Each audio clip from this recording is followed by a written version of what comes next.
Right.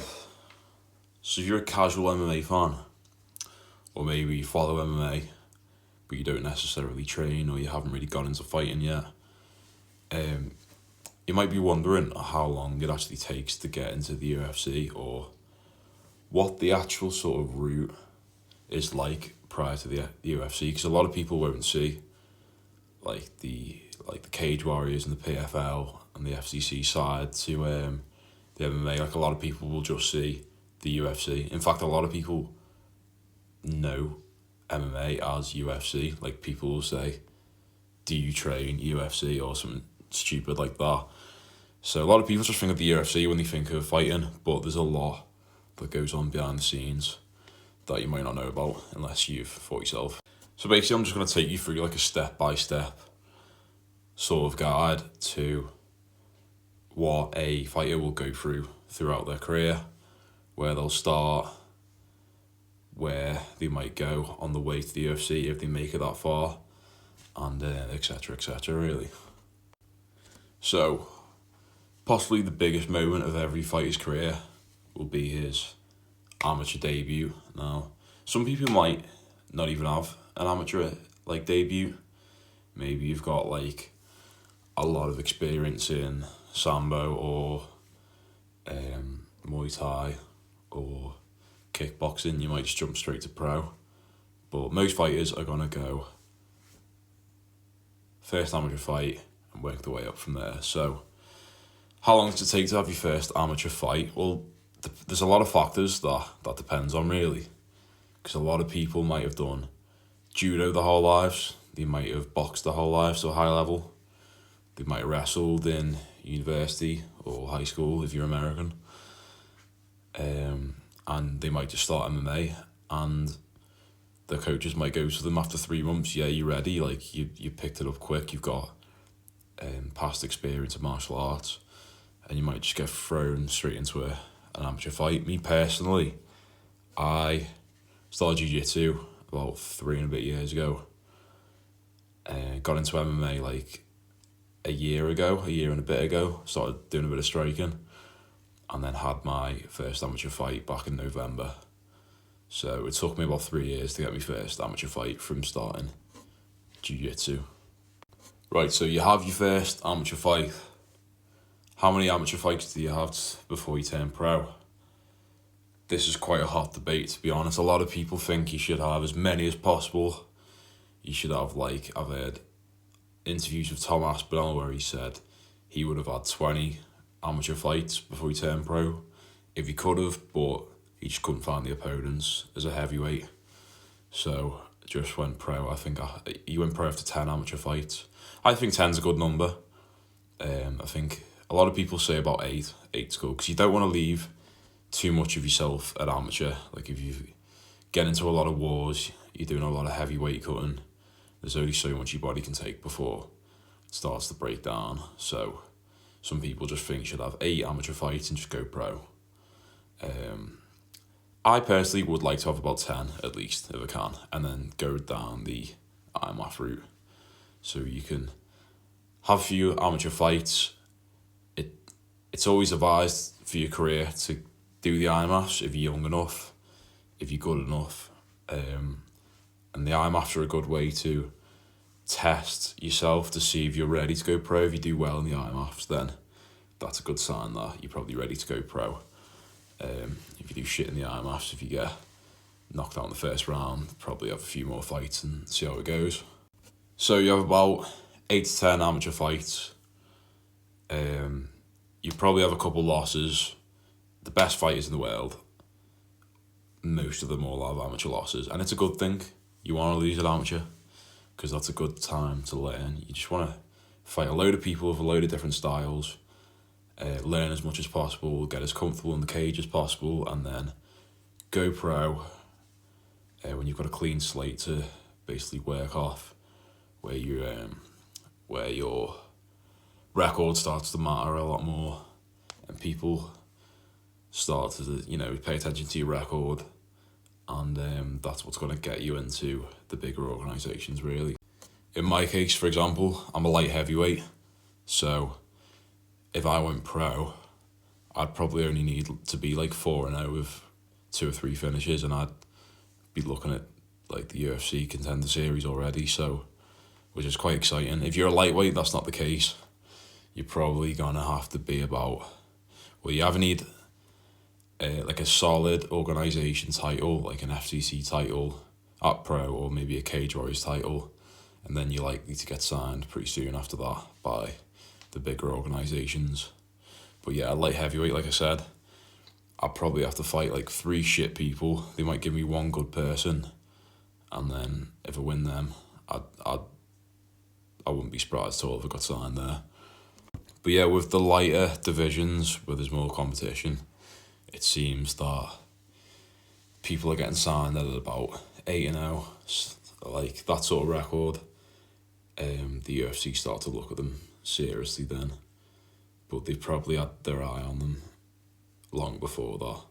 But yeah, if you get a title at FCC, Cage Warriors, any of them sort of solid pro shows, you're going to be looking at Contender Series pretty soon after. So yeah, so you go amateur, you have your amateur fights, you have about 8 to 10 amateur fights, you maybe do the IMAFs, you go pro, you sign pro with a show depending on what gym you're from. You're going to sign for my instance, it's most likely going to be FCC. If you're from certain gyms, not mention any names, you might go to Cage Warriors instead, which is a bigger show. All great feeders into the UFC. They all do the same job, really. Obviously, Cage Warriors is the biggest show and is a good feeder into the UFC. You can go down the Octagon route, which is a massive show from Eastern Europe. It's actually got more followers than Cage Warriors, so it's technically a bigger show, but it's not the best feeder into the UFC for whatever reason. FCC, like any of them local regional shows, are still great feeders into the UFC. It's just a matter of, if your record speaks for itself or not. Like, I wouldn't stress too much on what organisation you're fighting for. Like, you don't necessarily need to be on the biggest show possible to get into the UFC. Like, that's just a myth. You just need to take what you're given and just fight who they want you to fight. And if you win, if you're good and your ability speaks for itself, then you'll get signed. So yeah, you go pro, you get to like 6-0, 7-0, 8-0. You're getting a bit older. You want a bit of a bigger paycheck because these these sort of regional shows, even Cage Warriors, are not going to pay much money, really, generally speaking. So you want to get signed to PFL, UFC, or Bellator. That's normally the 3 you can go off. Obviously, you can go down 1 championship if you're in Asia. Yeah, you've got loads of different good options. Obviously, the UFC is the most prestigious, so most people want to go down that route. But straight off the bat, once you get signed, the PFL and 1 championship are going to look after you a bit better, from what I've heard, financially speaking, than the UFC would. I don't think the UFC pay badly. Like, if you go from a regional show where you're getting paid in like the hundreds, maybe getting a couple grand a fight at most, and then you go to the UFC. If you get on the Contender Series, I believe it's 12-12, so you get 12 grand a show on the Contender Series. If you win, you get another 12 grand. So you're going home with 24 grand there, which isn't bad at all, because most of these fighters, the fight itself is not going to be their main source. The fight itself is not going to be their main source of income. They're going to have sponsors. They're likely going to have jobs. They're going to be like engineers, builders. They're going to have normal jobs as well as training MMA. So they're not going to be relying massively on the fights to pay their bills. So getting 12-12 on the Contender Series is going to be a nice little payday. And if you sign to the UFC, I believe it's 10-10 for 3 fights. So you can get 10 grand to show, 10 grand to win. So you can be getting 20 grand a fight there, which isn't bad, if you ask me. And then Obviously, you get the bonuses too.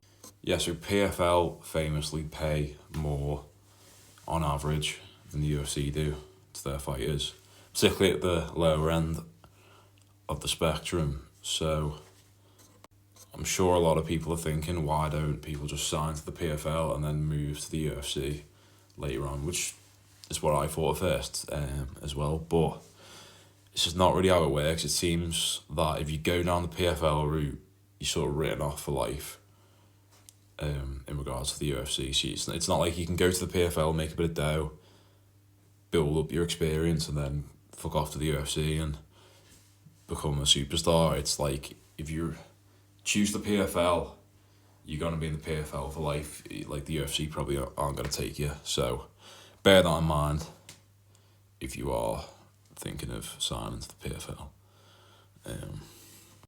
But yeah, if you're at a later stage in your career and maybe you've already signed with the UFC, it hasn't really worked out, you've had a few good fights, you've maybe been dropped, you're on like a 2-fight losing streak, like, sign to the PFL all day, make a bit of money. You've worked that hard. If you want to make like a couple 30 grand a fight and then maybe work towards the 100k European title bonus, then that's what I'd personally do, instead of just staying in the UFC and giving yourself brain damage all your life. And also, like, as a fighter, we all sort of have the same goal of working our way up and getting signed by the UFC, and that's our big moment where we'll get called up to the Contender series, we'll win, we'll get signed to the UFC, and then we're going to sail off into the sunset happily ever after. But that's not the case with a lot of fighters. Like, obviously some fighters are really good, they'll get signed to the UFC, they'll work their way up like Paddy's done and make a load of money and be a big superstar. A lot of people aren't going to do that. A lot of people, yeah, they might get signed to the UFC, they might get the first win, they might even win the first couple fights in the UFC, and then they get a really bad matchup, or they fight some absolute animal who's going to be in the top 10 in 1 or 2 fights, and you get beat. And then once you've gotten beaten, like, the whole dynamic of your career changes. Like, people stop caring about you to a certain degree. Like, obviously it's MMA, people lose, people come back, people are still superstars after they've taken losses. Like, look at Charles Oliveira, he's just beaten Max Holloway, superstar of the sport. How many fights has he lost? Quite a few. But once you lose a couple fights, the UFC are going to be looking at dropping you straight away. If you're new to your career, if you've just been signed by the UFC, you're 5 fights in, you maybe won the first 2, now you've lost 3, you're going to be getting dropped probably. So yeah, like, don't think your work is done after you get signed to the UFC, because it's not. You've got a long way to go still. But yeah, that is generally how it goes. You start with your amateur career, you build up to the regional shows as a pro, and hopefully you get signed for the bigger 3 after that. But yeah, it's the reality of fighting is not everyone turns out to be a superstar. Like, everyone knows that, and anyone that's fighting probably, well, you'd be stupid not to believe that you're going to be a UFC champion one day, otherwise why you're even doing it. So it's hard. It's a hard sport to do, and you've got to believe that you can make it right to the top to even sort of compete with the other people. But yeah, that's it. That's the video, and just thought you'd give you a little insight on what actually happens in terms of, like, the build up to the UFC. So thank you very much for watching, and like and subscribe.